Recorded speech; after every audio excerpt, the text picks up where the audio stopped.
యాకోబు రాసిన పత్రిక 1వ అధ్యాయం 2వ వచనంలో చక్కటి మాట ఉంది. నా సహోదరులారా, మీ విశ్వాసమునకు కలుగు పరీక్ష ఓర్పును పుట్టించునని ఎరిగి మీరు నానా విధములైన శోధనలో పడినప్పుడు అది మహా ఆనందమని ఎంచుకొనుడి. ఎన్నో భయంకరమైన శ్రమలు అనుభవిస్తున్నామండి మేము.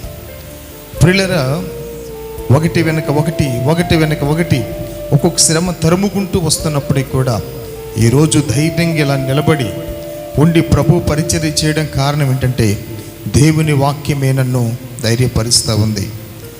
వాస్తవానికి సేవ నేను చేయగలుగుతానా ఈ పరిస్థితుల్లో, ఈ యొక్క ఆర్థిక ఇబ్బందుల్లో, ఈ కష్ట పరిస్థితుల్లో ఈ సేవ నేను చేయగలుగుతాను అనేటువంటి ఆ అనాలోచన అయినప్పటికీ కూడా సరండి, దైవజనులు మాథ్యూస్ గారు రాశారు పాట, ఎడబాయని నీ కృప అది నన్ను విడువదు ఎన్నడని.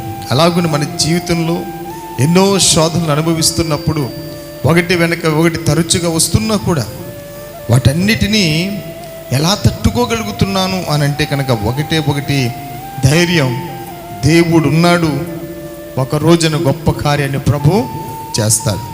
ఎంతోమంది ఇప్పటికీ ఆ నానా విధములైనటువంటి మాటలు అంటున్నారు. దాన్ని ఏం చేస్తాం? కొన్ని ఆర్థిక పరంగా ఈ మందిరం కట్టేటప్పుడు, మేము హాస్పిటల్లో ఉన్నప్పుడు తీసుకున్న ప్రతీదీ కూడా మరి తప్పకుండా మనం అప్పు చేసామంటే అది తీర్చాలి. కనుక సేవ చేయాలనేటువంటి ఆలోచన ఎంతైనా ఉంది. కానీ ఈ ఆర్థిక ఇబ్బందులు కొంచెం అడ్డు పెడుతున్నప్పటికీ ప్రభు ఖచ్చితంగా ద్వారం తెరుస్తాడు, ప్రభు ఖచ్చితంగా సహాయం చేస్తాడు అనే ధైర్యంతో అవమానాల మధ్యను, నిందల మధ్యను, శోధనల మధ్యను మనకు వచ్చే శ్రమల కంటే మాటల శ్రమలు ఎక్కువ ఉంటాయి. ఎందుకంటే ఏదో అంటుంటారు కదా, మరి ఎప్పుడు ఇస్తావు ఏంటి అని.